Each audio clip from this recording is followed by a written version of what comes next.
صاحب لدھیانوی کی جواہر الرشید ہے، پہلا حصہ حضرت کے ملفوظات ہیں، اس میں سے کچھ باتیں سنانی. اس کا ویسے چھپا ہوا بھی ہمارے پاس، کوئی اگر لینا چاہے تو بتا دے بعد میں. یہ ہے اللہ تعالیٰ حضرت معیار بتایا کرتے ہیں، بھائی جو ہم کام کر رہے ہیں اس طرح کے معیار بہت اہم باتیں ہیں، ان کے معیار یہ صحیح کام ہو رہا ہے یا نہیں. حضرت والا مختلف مجالس میں مختلف امراض کے تھرمامیٹر ارشاد فرماتے رہتے ہیں، یعنی معیار جن سے پتہ لگ جائے ہم حق پر ہیں نہیں. نمبر 1، خوب خانقاہیں چل رہی ہیں، ذکر و فکر ہو رہا، روزانہ فجر کے بعد جا رہے خانقاہ میں، خوب لا الہ الا اللہ، خوب ضربیں لگ رہی، مغرب بعد بھی، عصر بعد بھی، صبح کو بھی. ذکر و فکر میں اخلاص معلوم کرنے کا تھرمامیٹر. آپ کسی شیخ سے بیعت ہیں، خانقاہی تعلق ہے، ذکر کر رہے ہیں، آپ کے ذکر اور فکر میں اخلاص ہے یا نہیں، اس کا تھرمامیٹر معیار اور کسوٹی کیا ہے وہ فرما رہے ہیں. تھرمامیٹر لیجئے. اگر ذکر و فکر محاسبے مراقبے کے ساتھ ساتھ گناہوں کو چھوڑنے کی کوشش اور دعا بھی کرتا ہے اور اس کا کچھ اثر بھی ظاہر ہو رہا ہے، یعنی گناہ چھوٹ رہے ہیں، تو سمجھ لیں کہ وہ مکار نہیں بلکہ مخلص اور سچا عاشق بننا چاہتا ہے. یعنی گناہ چھوٹ بھی رہے ہوں، خالی یہ نہیں. حضرت ثانوی فرماتے ہیں کہ جس ہمت کے بعد کامیابی نہ ہو تو ہمت ہے ہی نہیں، وہ تو صرف ارادہ تھا کہ جس صبح کو فجر میں نے ارادہ کر لیا صبح کو فجر پڑھنی انشاءاللہ، یہ تہجد پڑھنی، وہ آنکھ ہی نہیں کھلی، الارم نہیں لگایا، تو یہ ہمت نہیں تھی، ارادہ تھا.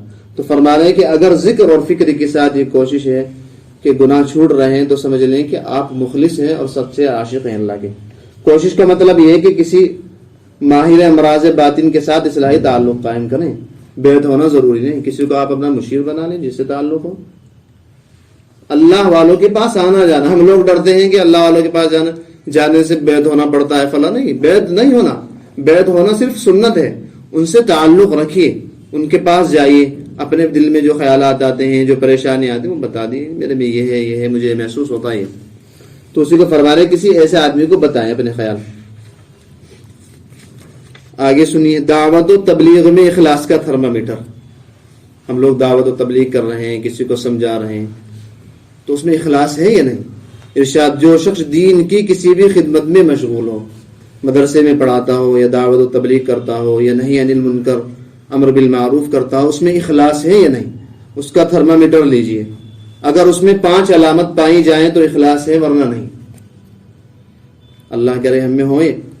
نمبر 1، گناہوں سے بچتا ہو، بلکہ جتنا لوگوں کو کہتا ہو اس سے زیادہ خود عمل کرنے اور گناہ چھوڑنے کا اہتمام کرتا ہو، دوسروں کی فکر سے زیادہ اپنی فکر ہو. پہلی علامت. آپ کی دعوت و تبلیغ میں، میری دعوت و تبلیغ میں اخلاص ہے یا نہیں. گشت بھی کر رہے ہیں ہم، عشاء کے بعد تعلیم بھی کر رہے ہیں، 5 کام بھی کر رہے ہیں، یا اور کسی بھی طرح، تو اس میں اخلاص ہے ہی نہیں. پہلی علامت یہ کہ خود سب سے زیادہ گناہوں سے بچتا ہو. دوسری علامت، طبعاً خلوت پسند ہو، تنہائی اچھی لگتی ہو، بس ہر وقت محبوب کی یاد میں. حبیب لیس بعد لہ حبیب، میرا دوست ایسا دوست ہے کہ اس کے علاوہ مجھے کسی کی پرواہ نہیں. حبیب لیس بعد لہ حبیب وما لسواہ فی قلبی نصیب، میرے دل میں اس کے علاوہ کے لیے کوئی حصہ نہیں ہے. حبیب غائب عن شخصی و بصری، میرا محبوب آنکھوں سے تو غائب ہے، میرے سامنے نہیں. ولیکن عن فؤادی لا یغیب، لیکن میرے دل سے غائب نہیں ہے. حبیب غائب عن شخصی و بصری ولیکن عن فؤادی لا یغیب، ہر وقت محبوب کی یاد میں، ہر وقت. بس کوئی دعوت کے لیے کہیں جانا ہو، کچھ بیان کرنا ہو تو زور دے کے اپنے آپ کو بٹھائے. اس کی اصل طبیعت یہ ہو کہ بس دنیا مجھے اکیلا چھوڑ دے، بس میں ہوں اور میرا اللہ. انت انسی و ہمتی و سروری، اے اللہ میرے محبوب ہیں، میری ہمت ہے، میرے سرور ہیں، میری خوشی ہیں. انت انسی و ہمتی و سروری قد ابى القلب ان يحب سواك، میرا دل آپ کے علاوہ سے محبت کرنے کو انکار کرتا ہے. یا عزیزی و ہمتی و مرادی، اے میرے عزیز، میری ہمت، میری مراد. طال شوقی متى يكون لقاك، میرا شوق لمبا ہو رہا ہے، کب کو آخر ملاقات ہوگی آپ کی. یہ ہے تیرے زمانے کا وہی امام برحق، جو تجھے حاضر و موجود سے بے نیاز کرے، موت کے آئینے میں دکھا کے رخ دوست تیرا جینا اور بھی دشوار کرے. خالص اللہ والا وہ ہے جو تمہیں موت کے آئینے میں اللہ تعالیٰ کا رخ دکھا کر تمہارا جینا دشوار کر دے. اب تم اللہ کی ملاقات کے لیے تڑپ رہے ہو. قد ابى القلب ان يحب سواك، یا عزیزی و ہمتی و مرادی قال شوقی متی یکون لقاک لیس سؤالی من الجنان نعیم. عربی کا شاعر کہہ رہا کہ میں جنت کی نعمتوں کو طلبگار نہیں ہوں، جنت کی نعمتیں نہیں چاہتا. لیس سؤالی من الجنان نعیم غیر انی ارید لقاک، مجھے تو آپ سے ملاقات کا شوق ہے، میں آپ سے ملنا چاہتا ہوں. یہ تبعاً خلوت پسند ہو بس. اللہ محبت کیا ہے؟ دل کا درد سے معمور ہو جانا، متائے جہاں کسی کو سونپ کر مجبور ہو جانا. یہ تو ہے مجبوری، دل ہی نہیں کرتا کسی سے ملنے کو، کسی سے باتیں کرنے کو، بس میں ہوں اور میرا یار ہوں. متائے جہاں کسی کو سونپ کر مجبور ہو جانا. یہاں تو سر سے پہلے دل کا سودا شرط ہے یارو، کوئی آسان ہے کیا سرمد و منصور ہو جانا. بسا لینا کسی کو دل میں دل ہی کا کلیجہ ہے، پہاڑوں کو تو آتا ہے بس جل کر طور ہو جانا. کوہ طور جل گیا تھا لیکن اللہ کے عاشق اللہ کو اپنے دل میں بسا لیتے ہیں. وہ مجھ سے دور رہ کر بھی کتنے پاس ہیں میرے، کہ میری عاشقی کو ننگ ہے محجور ہو جانا. یعنی اللہ تعالیٰ دور ہیں لیکن میری شہ رگ سے، گردن کی رگ سے، جو میرے سانس کی رگ ہے اس سے بھی زیادہ قریب ہے، اس کے بعد بھی میں محروم رہ جاؤں تو یہ تو بڑی مرادی کی بات ہے. تو دوسری علامت یہ ہے کہ آدمی خلوت پسند ہو، اگر یہ دیکھنا ہے اخلاص ہے نہیں میری تبلیغ میں. نمبر 3، آج کل بیان کرواؤ جی، بیان خوب، یہاں بھی بیان، وہاں بھی بیان، وہاں بھی بیان. ارے اللہ کے عاشق تو بیان سے پیچھے چھوڑنا چاہتے ہیں، مجبوری میں اپنے آپ کو بٹھاتے ہیں بیچارے. نمبر 3 علامت خدمت دینیہ کے عدم قبول کا خطرہ لاحق ہو، کہ کہیں اللہ تعالیٰ، میں ہر جمعے کو تفسیر کر رہا، پتہ نہیں قبول ہے نہیں اللہ تعالیٰ کے یہاں، کبھی اللہ تعالیٰ قبول ہی نہ کرے. آج میں نے پورے دن بات کری، اللہ تعالیٰ پتہ نہیں قبول کریں یا نہیں کریں. یا اللہ اخلاص تھا یا نہیں؟ یا اللہ اگر اخلاص نہیں تھا اللہ اسے معاف فرما دیجیے، محض اپنے فضل و کرم سے میری اس محنت کو قبول فرما لیجیے. ورنہ میں مروں بھی، کھپوں بھی، تفسیر کی تیاری بھی کروں، پورے دن آپ حضرات کے سامنے بولوں، اور بجائے اس کے کہ اس پہ مجھے کچھ اجر ملے، کچھ نیکی ملے، اور اللہ تعالیٰ کے یہاں پکڑ ہو رہی. کس وجہ سے؟ اخلاص نہیں تھا، لوگوں کو دکھانے کی وجہ سے. بجائے اس کے کہ وہ درجات میرے بلند کروا دی، وہ چیزیں اللہ کے یہاں پکڑ کا ذریعہ بنتی ہیں. خدمات دینیہ کے عدم قبول کا خطرہ ہو کہ قبول ہوئی نہیں. نمبر 4، کام میں ترقی کی صورت میں استدراج سے خائف رہے. کام میں ترقی ہو رہی، خوب لوگ آ رہے، خوب تقریریں سن رہے، خوب بیانات سن رہے، خوب لوگ ملنے جلنے آ رہے، ڈر رہے یا اللہ کہیں ڈھیل تو نہیں ہے آپ کی، آپ ڈھیل تو نہیں دے رہے. 5ویں علامت یہ خطا رہے کہ کہیں اللہ تعالیٰ یہ توفیق نہ چھین لے. یہ تھوڑی بہت ہی چیز، یہ 5 علامتیں. اگر یہ 5 علامتیں پائی جائے، نمبر 1 گناہوں سے سب سے زیادہ خود بچتا ہو، تبعاً تنہائی پسند کرتا ہو. نمبر 3 خدمت دینیہ کے قبول نہ ہونے کا خطرہ ہو، کام میں اگر ترقی ہو تو ڈرے اللہ سے کہ کہیں ڈھیل نہ ہو. نمبر 5 یہ خطرہ رہے کہ اللہ تعالیٰ توفیق نہ چھین لے. 5 علامتیں یہ ہیں تو سمجھ لیجئے، جس میں بھی ہوں، مجھ میں ہے یا آپ میں ہے، سمجھ لیجئے مخلص ہیں. آگے چلیے، فکر آخرت کا تھرمامیٹر. ماشاءاللہ ہم تو فکر آخرت میں گھلے جا رہے ہیں. ہم فراق یار میں گھل گھل کے ہاتھی ہو گئے، اتنے گھلے کہ رستم کے ساتھی ہو گئے. فکر آخرت، فکر آخرت، فکر آخرت. کیسی فکر آخرت ہے؟ تمہیں ذرہ برابر تمہارے چہرے پہ اثرات نہیں محسوس ہوتے نا، تمہیں حرام حلال کی تمیز نہیں. فکر آخرت ہے مجھے. یہ فراق یار میں گھل گھل کے ہاتھی ہو گئے، اتنے گھلے کہ رستم کے ساتھی ہو گئے. یہ فکر آخرت ہے یا نہیں؟ آپ میں فکر آخرت ہے یا نہیں؟ تھرمامیٹر لیجئے. اگر ہر کام کرتے وقت یہ خیال پیدا ہوتا ہے کہ ہم ایک قانون کے پابند ہیں، اور یہ فکر رہے کہ کوئی کام اس قانون کے خلاف نہ ہونے پائے. خلاصہ یعنی ناجائز اور جائز کام کی فکر رہے، ہر لمحے پر، ہر موقع پر، ہر جگہ، ہر تقریب میں آپ کا ہر قدم اٹھنے والا جو قدم اٹھ رہا ہے اس سے پہلے سوچ لیجئے جائز ہے یا ناجائز. اس قدم جو میرا اٹھ رہا ہے اس سے اللہ تعالیٰ راضی ہوں گے یا ناراض؟ اگر ذہن میں یہ ہے تو سمجھ لیجئے کہ فکر آخرت ہے، ورنہ نہیں. دینداری کا تھرمامیٹر. ماشاءاللہ میں بھی دیندار، آپ بھی دیندار، زبان سے دعوے کرتے ہیں. اب یہ لیجئے، اگر اپنے آپ کو پرکھنا ہے تو یہ آپ دیندار ہیں یا نہیں، اس کی کسوٹی لیجئے. پہلی بات یہ کہ کسی گناہ میں تو مبتلا نہیں. جی یہ کیوں پوچھ رہے ہیں؟ یہ پوچھئے کہ کتنے گناہوں میں مبتلا ہیں. میرے سے پوچھ رہا ہے کہ کوئی کسی گناہ میں مبتلا نہیں. اجی حضرت یہ پوچھئے کہ کتنے گناہوں میں مبتلا ہوں میں. یہ دینداری کی پہلی علامت کہ کسی گناہ میں تو مبتلا نہیں. دوسری یہ کہ کسی تکلیف یا مصیبت کے وقت پریشان تو نہیں ہو جاتے. اگر ایسا ہے تو یہ اس کی علامت ہے کہ آپ دیندار نہیں، کیونکہ جو دیندار ہوتا ہے وہ ہر طرح سے تمام گناہوں کو چھوڑ دیتا ہے اور ہر حال میں خوش رہتا ہے، پریشان نہیں ہوتا. وہ سمجھتا ہے کہ جو بھی معاملہ ہو وہ اللہ تعالیٰ کی طرف سے ہے اور اسی میں میرا فائدہ ہے. یہ تو ہے دینداری کا تھرمامیٹر. گناہ چھوٹ گیا اور مطمئن ہے، پریشان نہیں ہوتے. ذرا سی پریشانی آئی، کاروبار تھوڑا سا ڈھیلا ہو گیا، بس پریشان. اب فلاں حضرت کے پاس جاؤ جی، اب فلاں حضرت کے پاس جاؤ جی، کچھ پڑھنے کے لیے وظیفہ بتا دو، کچھ یہ بتا دو، بس پاگل ہو جائیں گے ایک دم. اللہ تعالیٰ کے ساتھ محبت کا تھرمامیٹر محبت ہے یا نہیں؟ دعویٰ کرنا تو آسان ہوتا ہے نا اصل میں. اب یہ تھرمامیٹر ہے، انہیں لے لیجیے آپ، اکیلے میں جا کے سوچیے خوب اچھی طرح رات کو تنہائی میں. ہمارے پاس چھپے ہوئے رکھے ہیں انشاءاللہ، ارادہ تو تھا لیکن امید نہیں، اس کا وہ دے دوں گا. جو آزاد فوٹو اسٹیٹ کرانا چاہیں وہ کرا لیں. اللہ تعالیٰ سے محبت ہے یا نہیں؟ مبتدی یعنی جو آدمی شروع میں لگا اللہ کی طرف، اس کے دل میں محبت پیدا ہو رہی ہے یا نہیں، اس کی علامت لیجیے. محبت کا اعلیٰ درجہ تو یہ ہے، اس کی کسوٹی تو یہی ہے کہ گناہ چھوٹ جائیں. محبت کا اعلیٰ درجہ، اللہ سے اگر محبت اور عشق ہے تو اعلیٰ درجہ تو یہی ہے کہ گناہ چھوٹ جائیں. مگر محبت کے بھلا آدمی اپنے جس سے محبت کرتا ہے اس کی نافرمانی تھوڑی کرتا ہے. اب مجھے آپ سے بہت محبت ہے جی، بہت محبت ہے، اچھا وہ فلاں کام کر دیجئے، نہیں وہ فلاں کام تو نہیں کرنا چاہیے، لیکن محبت بہت ہے آپ سے. پھر تھوڑی دیر بعد، پھر 10 منٹ بعد رٹر لگا رکھی، اجی بہت محبت ہے، واللہ بہت محبت ہے.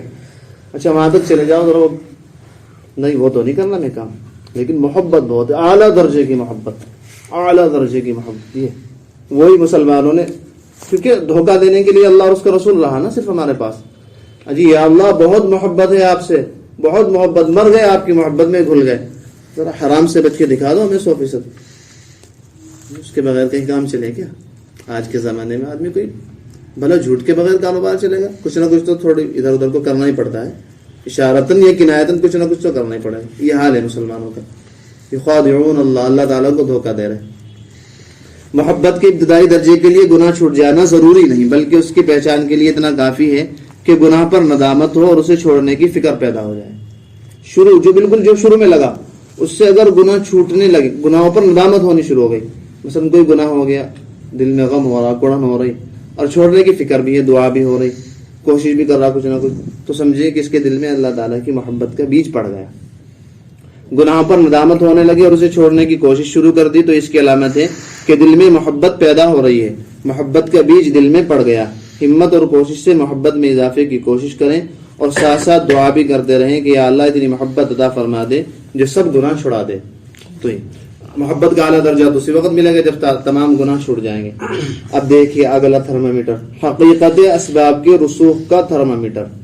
ہر مسلمان کے دل میں اس کا عقیدہ کا رسوخ ہونا چاہیے کہ اگرچہ سب کام اسباب کے تحت ہوتے ہیں مگر کام بنانے والا صرف اللہ تعالیٰ ہے. یہ عقیدہ دل میں جمع یا نہیں؟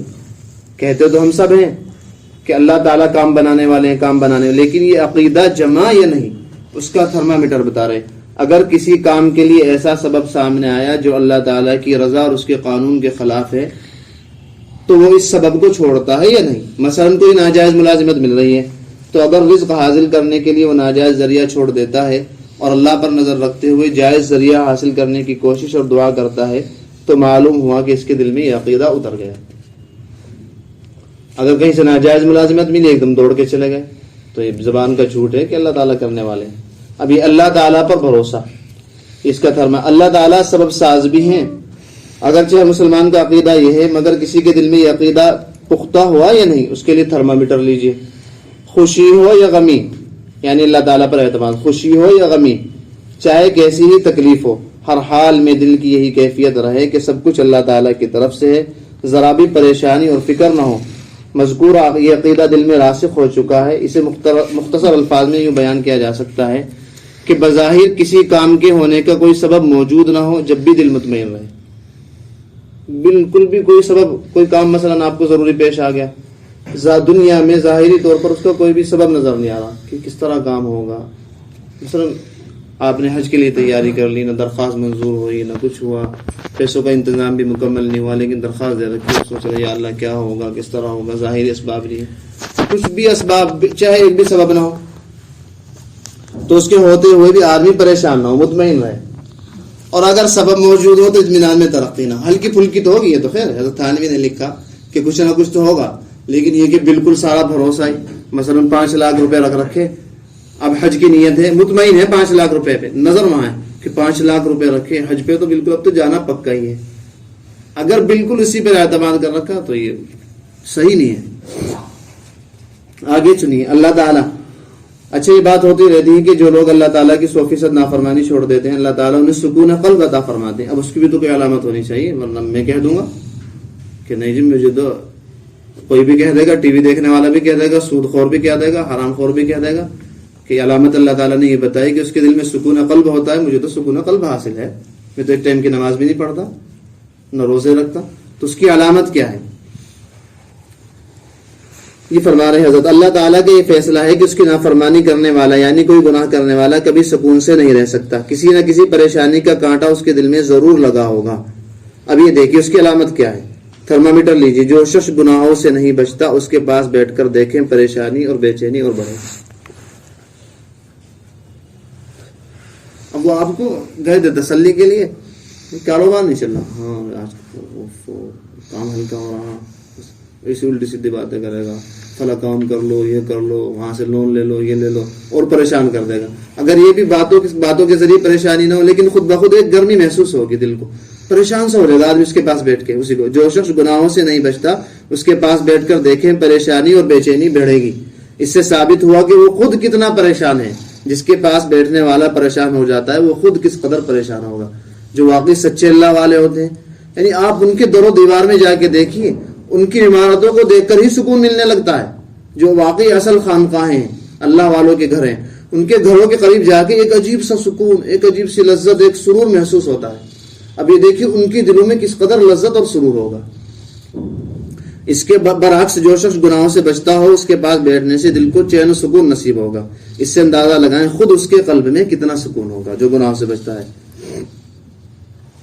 مصیبت رحمت یا زحمت. اب یہ دیکھیے مصیبت آتے رہتی ہیں. اکثر اللہ تعالیٰ نے فرمایا کہ آدمی کی نافرمانی کی وجہ سے مصیبت آتی ہے, لیکن علماء نے یہ بھی لکھا ہے کہ بعض دفعہ رفع درجات کے لیے مصیبت آتی ہیں, آدمی کے درجات کو بلند کرنے کے لیے. اب میں ہمارے پہ کوئی مصیبت آئی تو اب یہ اندازہ کیسے ہو کہ یہ مصیبت گناہوں کی سزا ہے یا ہمارے درجات کو بڑھانے کے لیے آئی ہے. اب اس کو دیکھیے, جس شخص پر کوئی مصیبت آئی ہے اگر وہ گناہوں سے محفوظ ہے تو اس کے لیے تکلیف اور یہ مصیبت درجات کی ترقی کا سبب ہے. یہ سمجھے, اسی اللہ تعالیٰ اس کے درجات کو بڑھانے کے لیے مصیبت بھیجی ہے. اور اگر وہ گناہوں سے نہیں بچتا, یعنی جس پر مصیبت آئی گناہوں سے نہیں بچتا لیکن تکلیف اور پریشانی میں مبتلا ہو کر فوراً گناہوں سے توبہ کر لیتا ہے, لیکن یہ بھی بات ہے گناہوں سے بچتا نہیں, لیکن جیسے کوئی پریشانی ہے فوراً ایک دم مسجد میں صلاۃ الحاجت پڑھ کے معافی تلافی کر لیتا ہے اور گناہ چھوڑنے لگے تو یہ تکلیف اس کے لیے کفارہ سیئات ہے, یعنی اس کے گناہ مٹانے کا سبب ہے. اور اگر گناہوں سے توبہ نہیں کی بلکہ پہلے حالات کی طرح اب بھی گناہوں میں مشغول ہے, کاروبار ٹھپ ہو گیا, بجائے اس کے کہ اللہ تعالیٰ کی طرف رجوع کرتے ذہن جا رہا ہے بینک سے لون لو. یہ دیکھیے اور ذہنیت گری, یہ پاخانے کو پیشاب سے دھونے کی کوشش کر رہا ہے, سود پہ لون لو, سود پہ پیسے لو جی, قرض ہو رہا ہے اتنے سارے لوگوں کا, بجائے اس کے دعا کرتے کچھ انتظام کرتے سود پہ پیسے. اگر گناہوں سے توبہ نہیں کی بلکہ پہلے حالات کی طرح بھی گناہوں میں مشغول ہے, یہ گناہوں میں اور ترقی ہو گئی تو یہ تکلیف اور مصیبت اس پر اللہ تعالیٰ کی طرف سے عذاب ہے. اگر گناہوں سے محفوظ ہے, مصیبت آئی, آپ نے دیکھ لیا کہ واقعی کوئی گناہ نہیں ہو رہا تو یہ اللہ تعالیٰ کی طرف سے درجات بڑھانے کے لیے. اگر گناہوں میں مبتلا تھے فوراً توبہ کر لی تو سمجھیے کہ گناہوں کو مٹانے کے لیے آئی. اگر گناہ جو کہ تو کر رہے ہیں بلکہ اور ترقی ہو گئی تو سمجھیے اللہ تعالیٰ کی طرف سے یہ عذاب ہے. بس یہ آخری ہے.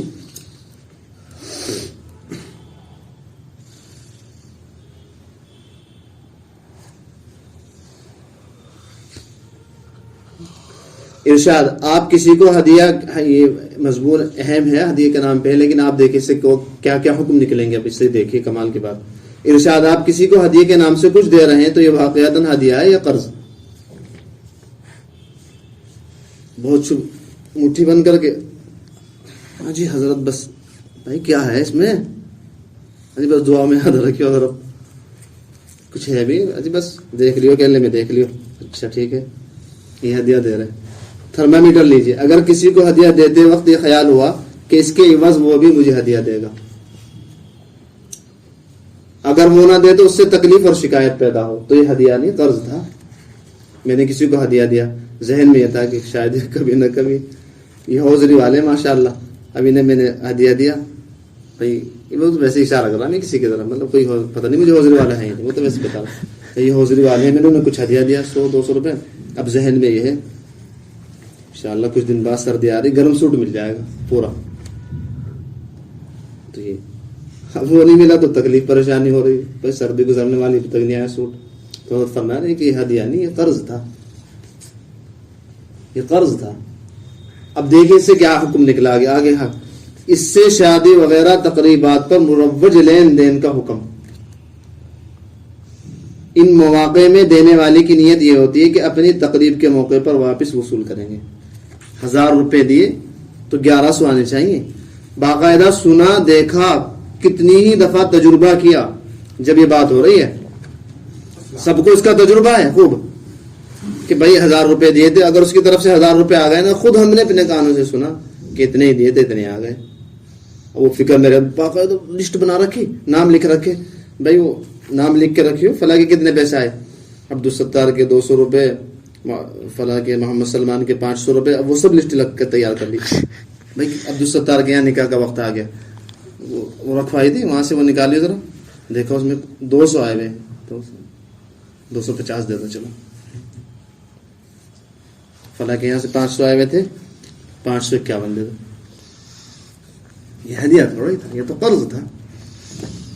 اپنی تقریب کے موقع پر واپس وصول کریں گے, لہذا یہ قرض ہے اور بلا ضرورت قرض لینا دینا گناہ ہے. یہ دیکھیے گناہ ہے. لہذا شادی کی تقریبات میں بالکل نہ لیں کسی سے پیسے, کیونکہ وہ آپ کو تمام طبیعتیں اکثر بالکل فاسد ہو گئی. 99% یہ مسئلہ ہے. وہ اسی نیت سے دیتے ہیں کہ ہماری شادی میں زیادہ کر کے دے گا یا کم سے کم اتنا تو دے گا. بالکل نہ لیں کسی سے. ولیمہ ہو, شادی ہو, کچھ بھی ہو, جو آپ کے چند مخلص ہیں جن کے بارے میں آپ کو بالکل پختہ یقین ہے کہ خالص محبت کی وجہ سے دے رہا ہے, ان سے وصول کر لیں. برادری والے سے کسی سے ایک پیسہ نہ وصول کریں, کیونکہ وہ آپ کو قرض دے رہے ہیں, اور قرض بغیر ضرورت کے قرض کا لین دین ناجائز ہے. کتنا اہم مسئلہ ہے. مزید یہ گناہ کے عرصے تک بلا ضرورت مقروض رہتا آدمی.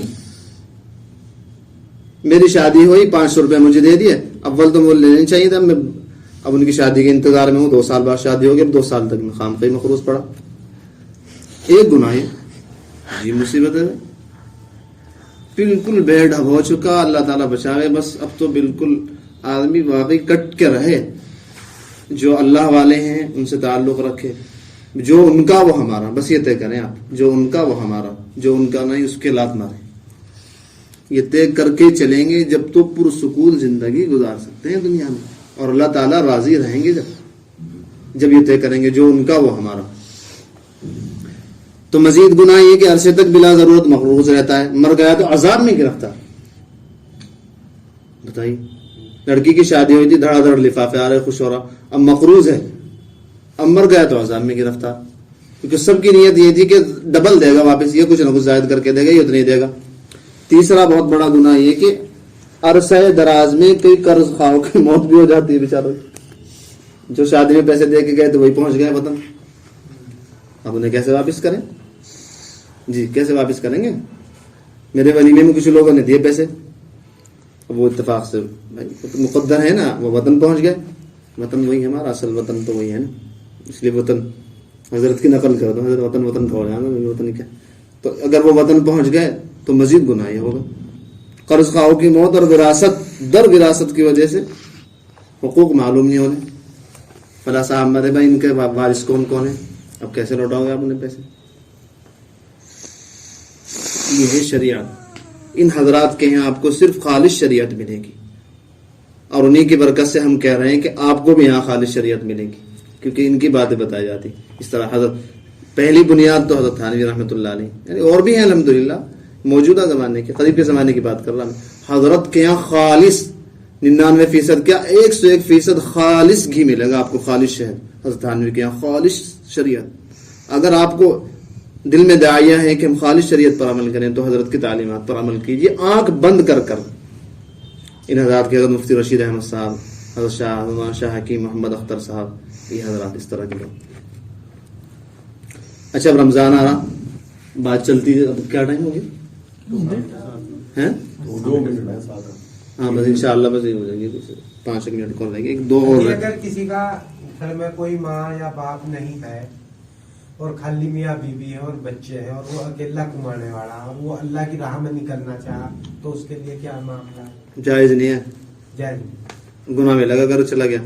تو اسے 5 وقت کی نماز ہی ہاں بس ہے اور اپنے بچوں کو کمانے کی لانا. صحیح اسی طرح کا. اچھا اب رمضان آ رہا قریب, رمضان میں مسئلہ رہے گا. وہ رمضان میں سب حافظوں کو بیچارے حافظ بھی لگے بڑے چکر میں کسی طرح جائز قرار دے دیں. عجیب وہ مسافے میں کوئی دے دے, اس کی تو گنجائش ہونی چاہیے. فلانی ڈم کا عجیب عجیب ہیلے بنا رکھے. حافظ صاحب جی ایک نماز دے دو میرے ذمہ ظہر کی, اس طرح تو جائز ہو جائیں گے پیسے تراویح کے لینے.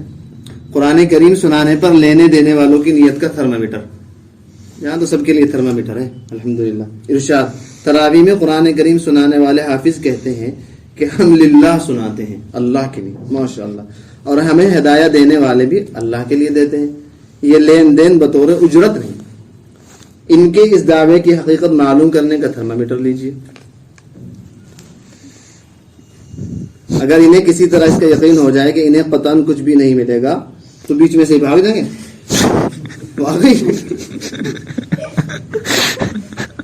وہاں سے آ رہے تھے بیچارے, وہاں سے بنجاروں کے پل پہ سے حافظ صاحب ادھر آ رہے بیچارے, کہیں سنانے آ رہے ہیں, مطلب بہت دور, آس پاس مقتدی آپس میں باتیں کر رہے ہوں, بتا رہے ہیں بھائی یہ تو جائز نہیں ہے, انہیں فتویٰ پہنچ گیا وہاں, یہ تو لین دین جائز نہیں ہے.